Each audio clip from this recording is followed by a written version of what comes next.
What's up, everybody? Welcome to another edition of Zach's Live Trader. Here with you always, I am the bearded boy wonder, Dave Bartosiak, and today, my friends, we are talking about Best Buy, ticker BBY.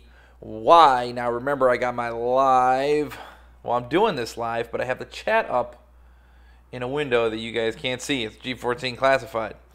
So there's a little bit of a delay between when I actually say something and when you guys are going to hear it, but I think the chat is, in fact, real time. So what's up, everybody?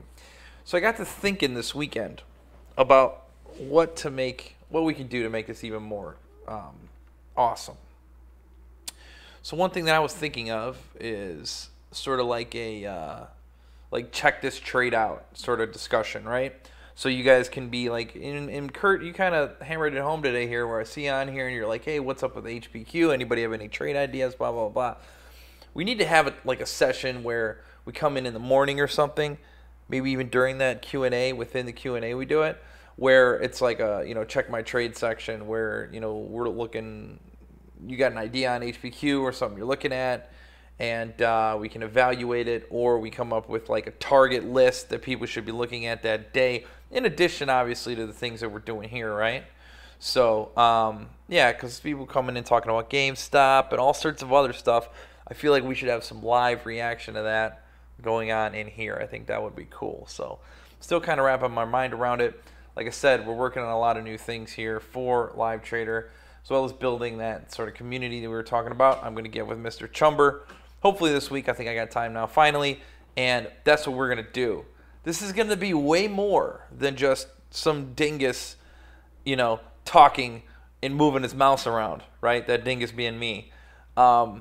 This thing's I want to turn this into something that no one on earth has, like an interactive trade room that is live and hopping and popping and video and just awesomeness, right? That's what I want to do. So I'm still trying to figure out how we're going to do it. But that's my plan, okay? And plus, the YouTube thing here is getting a little bit restrictive on me as well. So we might actually look at a different platform altogether. Might not just be YouTube, okay? So that's all I got for now, right? So if you guys have ideas, again, shoot those emails over, livetrader@zax.com. I don't know if you guys noticed, like, I don't ever respond back super negatively to any ideas that anybody has.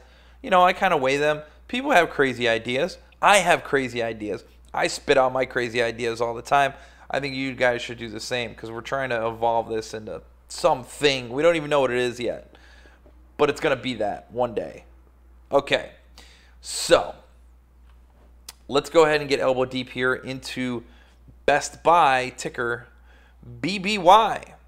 So as always, let's kick things off with the price consensus and EPS surprise chart here on Zax.com. Black line corresponds to the right y-axis, which is price.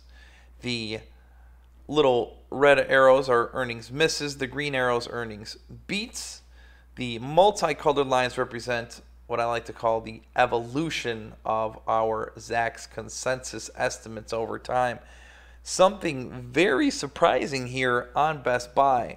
Because if you think Best Buy, you're like, oh, Amazon showroom, and things haven't been going too good. Well, I think they broke that notion here in 2016, because this was looking pretty good. With these earnings estimate revisions constantly going to the upside, and not just going to the upside and showing that growth year over year, but increasing throughout the course of the year. This is very bullish behavior out of Best Buy. So for me, I can't figure out, I'm digging through a lot of these earnings reports, and it's actually been quite negative, which is somewhat of a surprise to me. They are essentially saying that a lot of this EPS growth is due to just increased margins and efficiency, and the revenue side has been struggling. So I looked at the revenues, and this is the case. So here's revenue growth going back to 2014, and you see contraction basically forecasted throughout this year. And then now it's supposed to get a little bit better for 2018. So there's supposed to be a little bit of growth in the revenues in 2018. But then 2019 is supposed to get worse again. So that's kind of confusing. It is interesting to see this. And I can go back even further. I can look 20 years on Best Buy, and you could see where the music died was really between 2013 or 2012 and 2013. Before that, you had incredible revenue growth for Best Buy. Well, I guess you could say 2010, 2011, it really slowed. We got back into the single digits. Then you had an extended period of a contraction. And now they're forecasting this 1 year, 2018 is supposed to be better. But then 2019, you're going to get back to contraction. Whenever I see this, how 2018 is going to be good and then 2019 is going to be, I don't think so. I don't buy into that. Okay, I think that this contraction is going to happen sooner rather than later. Perhaps that's just my healthy skepticism. And you can see here, I like this chart because this gives you the revenue of Best Buy versus the sub-industry, so the rest of the stocks that are in that industry. And Best Buy has outpaced the industry since 2010, really, okay? But if you look at it much more recently, and we zoom in just the last 2 years, you can see how this outperformance is forecasted to fall by the wayside here for Best Buy. And they're supposed to lag the rest of the industry. Now, if you look at it performance-wise for Best Buy, the industry, performance-wise on Best Buy here versus the industry. And we're going to look back here onto really, I guess we can go year to date. We can look at a 2 year. Let's just look at a 2 year chart. This is going to take a little bit to populate. Sometimes it goes quick. Sometimes it doesn't.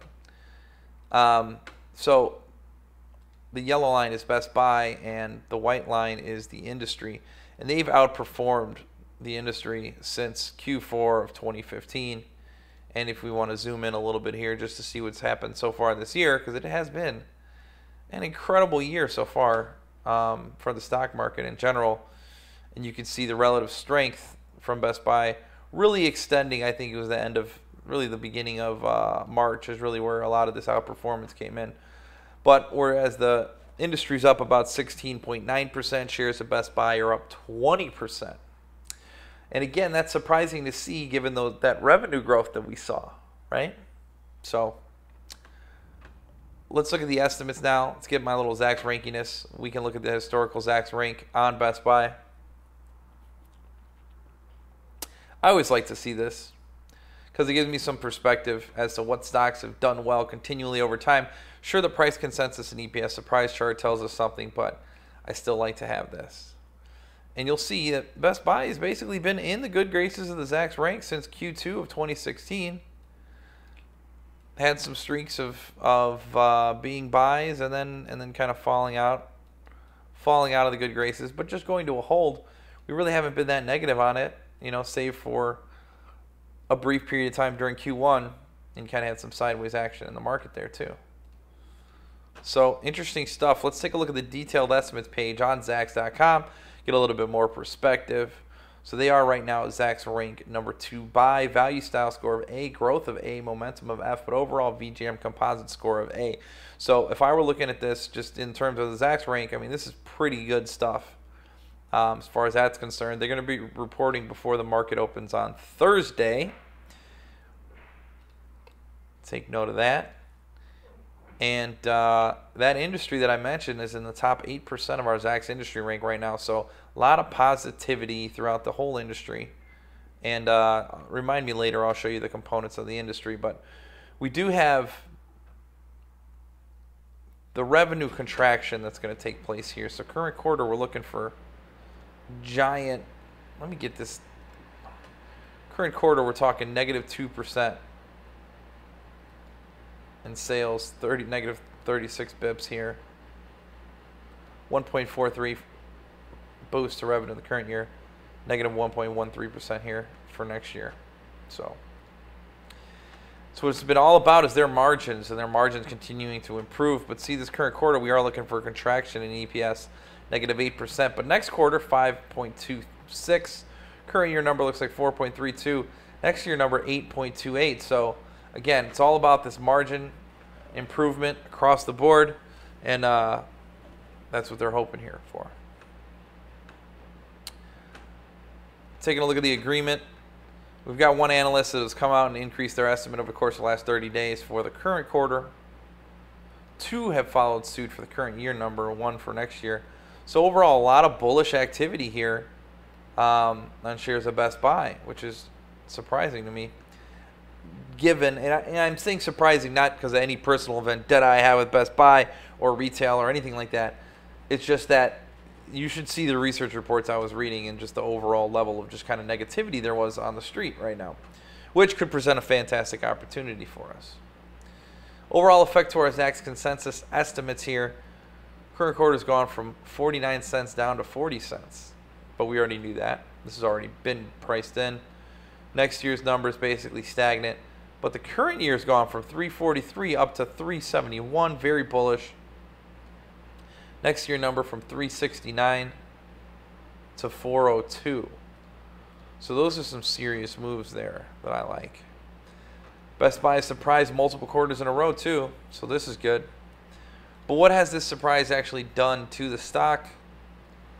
Let's look at our consolidated surprise here on Best Buy and get a little more perspective now. Last quarter, nothing. But the 2 quarters before that, we had some serious action, 20% and 10%. And then going back before then, here's another 20% quarter in July.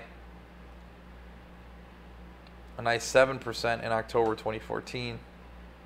So Best Buy either moves a lot or it doesn't move at all, right? Which is good. There's no kind of in-betweeners. So keep that in your mind. On the revenue side, last quarter, a little bit of a surprise to the downside on revenues. For those quarters that have been met with positive revenues, you got some decent price impact out of those quarters, right? So last time they disappointed on revs was January of 2016, or for the January quarter rather. Okay, so here we're reporting on an April quarter. Last time we had an April quarter, we were negative. Let's see what happened the previous April. April 2015, small positive. April 2014, I guess technically this is that intermediate move I was talking about that they rarely have. But a big beat is what fueled that rally. So now again, we're looking for 40 cents on 8.26. So keep those 2 numbers in your mind when you're putting it together here on Best Buy. All right, let's go ahead and dig into the options chains, my friends. We're trading 51.31s. Let's get the side-by-side view up here. Front week, May 26th. Let's look at 51s.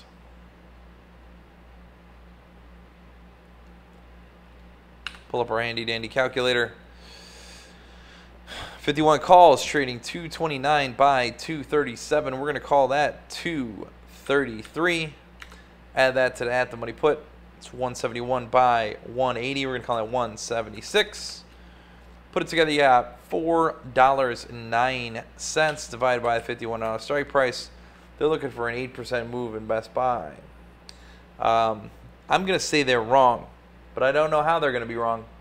They're either going to be wrong too far to the upside or downside, or they're going to be wrong because it just totally blows through, right? Which is what we've basically seen. You don't get too many 8%ers on this thing.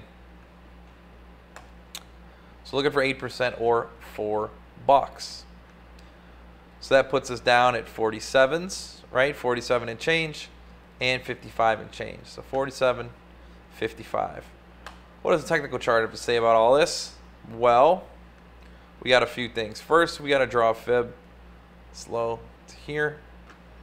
Give us some perspective. Let's draw the other fib just for giggles. Draw this just as lower fib. This is what I do. I draw fibs. That's okay. Let's stick with the bigger one. Or I suppose we can look at the smaller one. Look at this. This is interesting how this moved. Here, retrace to 23.6, breaks higher, so that fib gets broken.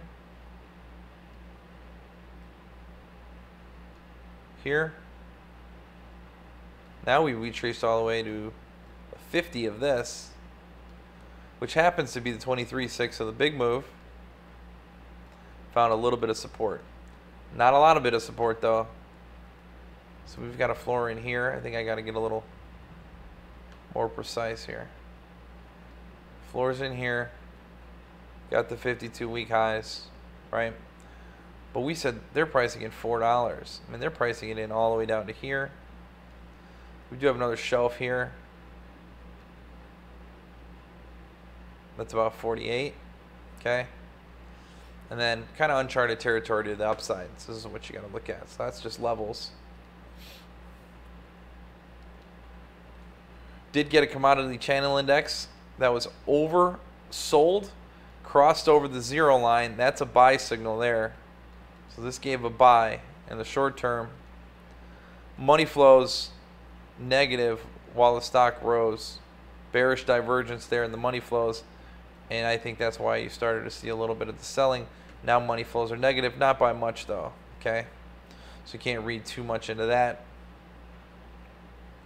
50-day is down at 49.16. 49.16 on the 50-day. Okay, so now let's dig into this bad boy. Let's do the stacked view. Let's also go out to the June expiration. See what do we got.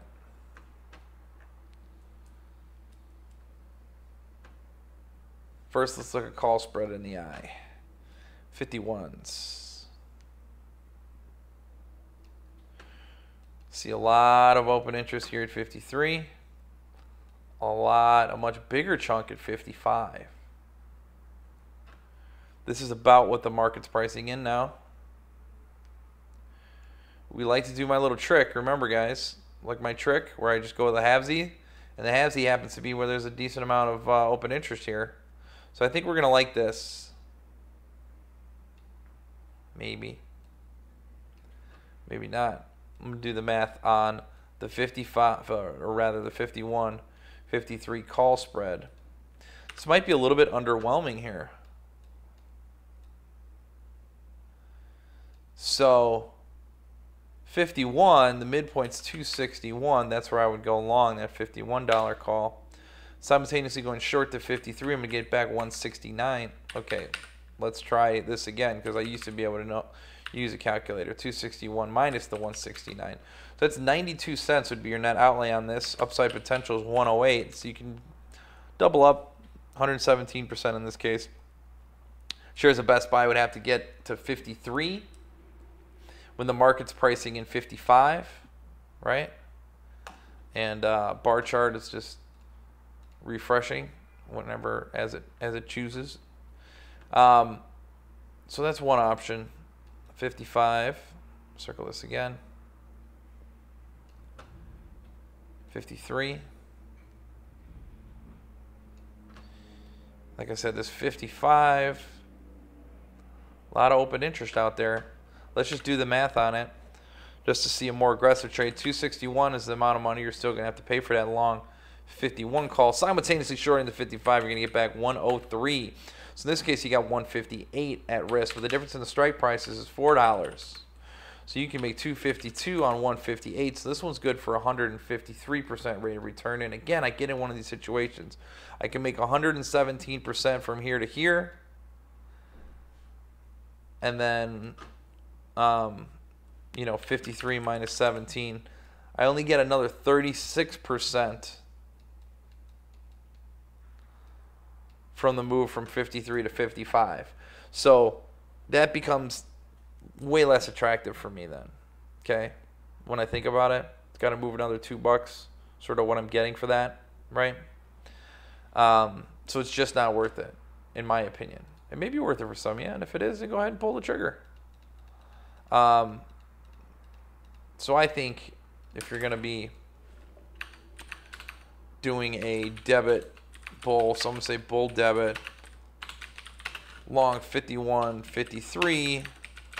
Call spread for, and then what was the, I already forgot it was 92, right? For 92-cent net debit. All right. June 16th expiration. Is it 16th? This is the 16th? Yeah, June 16th expiration. Okay. So there's that. Now if you're going to be bearish on this,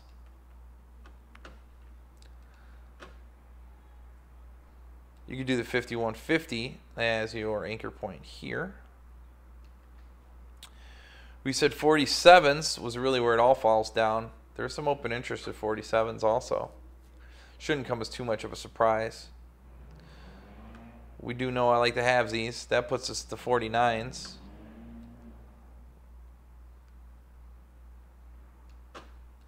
But here's something I'm going to say to you guys, is that they haven't been kind to retail at all if retail falls apart, okay?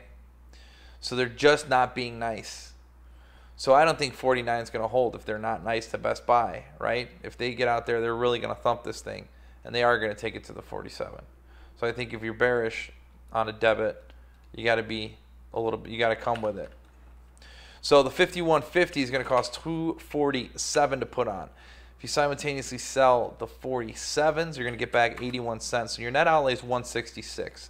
Now the difference in the strike prices here is 450 minus that 166. That means you can make 284 on 166, or 171% on this trade. So you can almost triple up, going really bold on the 51.50 47.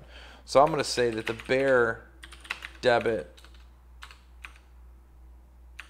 is long June 16th, 51.50, 47 put spread for a 166 net debit. So again, let's look at the chart. Maybe this will give some explanation as to why be bear. Like, I'm just saying, if you're going to be bearish, be strong bearish. 47s puts you down here, which is a 61.8% retracement of this large move higher. And you've seen what they've been doing to retail. Right now, the options are pricing in an 8% move. A bad report, and it's bigger than that. And it definitely goes down to 47.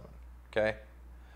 It's not going to be a situation where there's an in-betweener to the downside. Could be an in-betweener to the upside, absolutely. I don't think there's going to be an in-betweener to the downside. I think if it breaks, it breaks. Okay? In terms of Best Buy. And it will break that 50-day. I think it'll get ugly if it's ugly. Right? Okay. So, on the debit side, or the credit side rather, you're going to do the same sort of thing. You're going to feel out the bottom and the top ends of these ranges. So in this case, you can look at this 55 and the north side of that 55.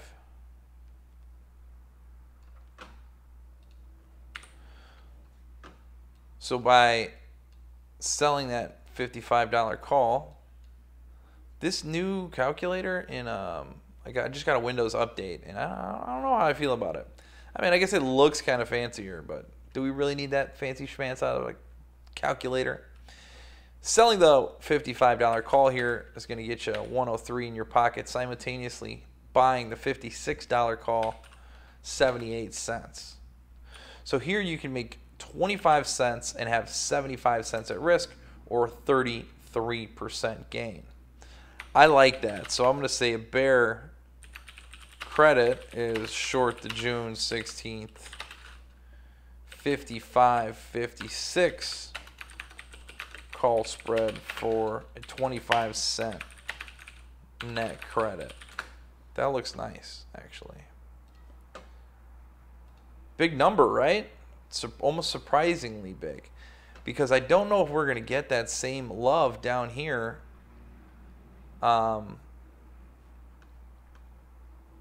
If we go, I suppose we could do 40 with the stock at 51.29, right? We kind of cheated a little bit on those 55s, right? Because we only went 350 because the open interest was there. We're gonna have to show all on the put side.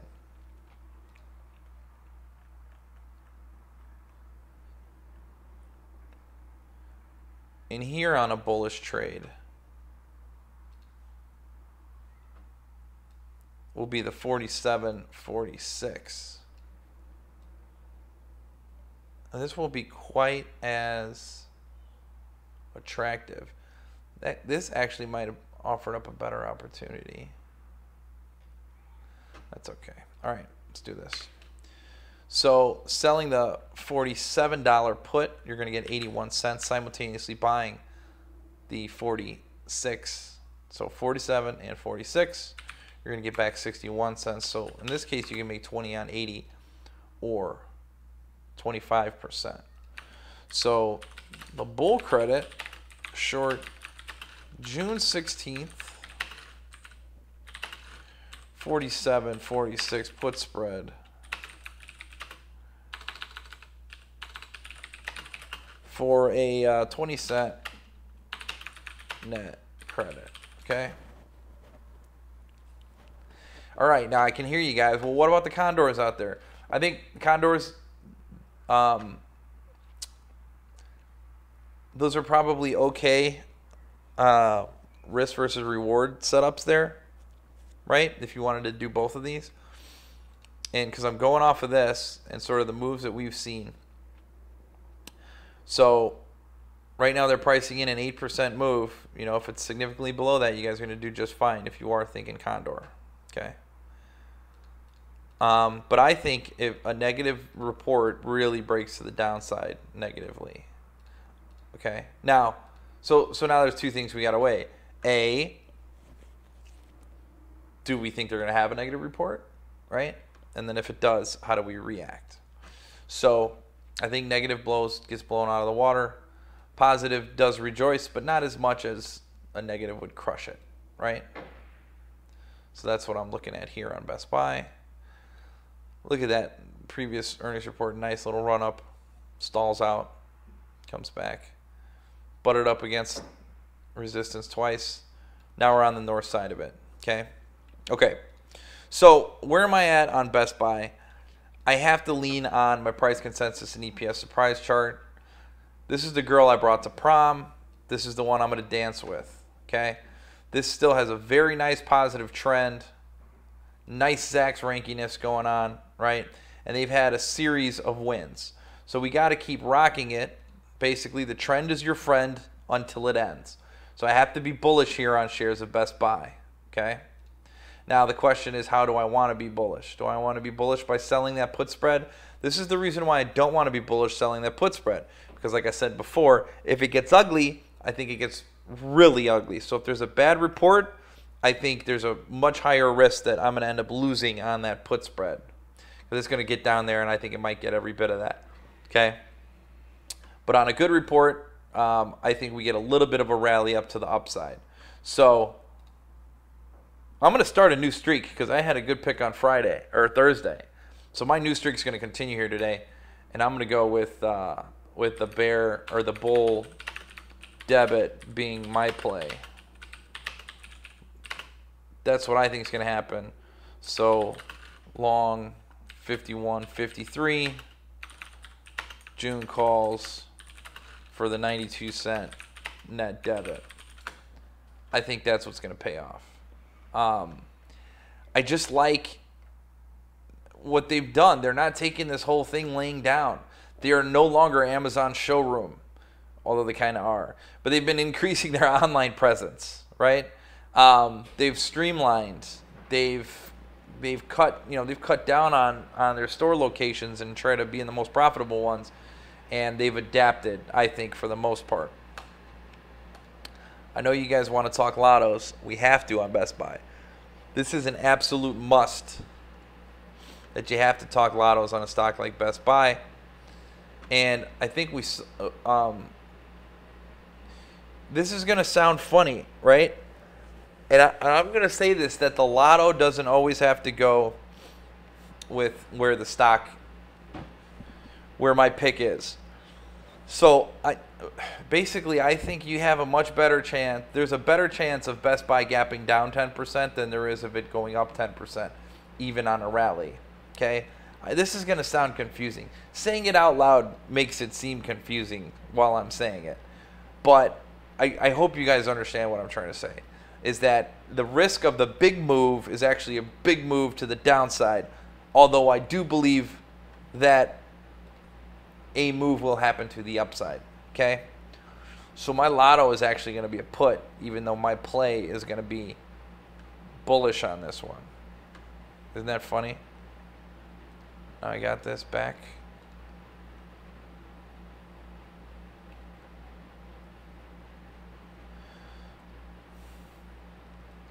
So I think the lotto is these 47s, or maybe even the 48s. 47s, I think. That's what I'm going to say. So I'm going to say lotto 47 put for 50 cents, 51 cents. Because on the call side, I just can't see any. I just think that the risk is to the downside here on Best Buy for a major move. But if they go ahead and have a decent report, decent EPS, decent revenue, which I think we have a higher chance of happening, I'm going to leave towards the Best Buy. Okay? So that's my view. All right? So there you go, guys. I think that Best Buy works out to the upside because of this trend. I'm not going to go against the trend. In terms of risk versus reward, that out of the money lotto on that put, I think is could pay off if this trend breaks. Remember, the trend's your friend until it ends. If it ends, I think it ends and it gets ugly, especially since they've been beating up retail overall. So there's that. And there we go. So I'm bullish on Best Buy. Zach's rank is bullish on Best Buy. And the way that I'm going to look at this one is saying that the bull debit, the 51.53 call spread for a 92-cent net debit, that's going to be the trade that pays. Okay, guys? All right, so that's all I got for you to hear today on shares of Best Buy. Remember, we got an action-packed agenda this week, including Ulta tomorrow. I'm excited for Ulta, man, because I've had a streak of good Ulta trades, so that should be good. And I'm feeling I'm back in business, I think. We had a good trade for Thursday, so that should look good. And I'm hoping that somebody rolled the dice on that Alibaba call I was talking about, that 118 for 60 cents on Wednesday during the morning after. Man, that thing ended up, Alibaba got to 124 last week, 125. So Friday morning, that 60-cent call was over $7. Pretty good stuff. Anyway, guys, remember, send those suggestions over livetrader@zax.com. Not just what you want to see on the show, but what what kind of segment ideas you might have and anything, right? Because I got this idea for this kind of live war room that we have in the morning or the beginning of the week, and we take a look at what we want to battle with. And I might even change it. Rather than doing like, hey guys, email in, I might have like a live session, and then I'll just talk to you guys, and then we can just come up with a game plan for the week of what all we want to look at and just go from there. And it doesn't have to just be Zach's Ranky stuff. We could start throwing in, major events on currencies that are happening and all sorts of craziness. We'll use like FXD and ETFs with options on it to do it. But I think we're going to mess around with stuff like that. And did anybody put on that UVXY put spread I was talking about too? I want to hear all of these and more. So thanks so much for hanging out with me here today on Zach's Live Trader. Looking forward to your emails, and I will see all of you mañana for Ulta. Have a good one.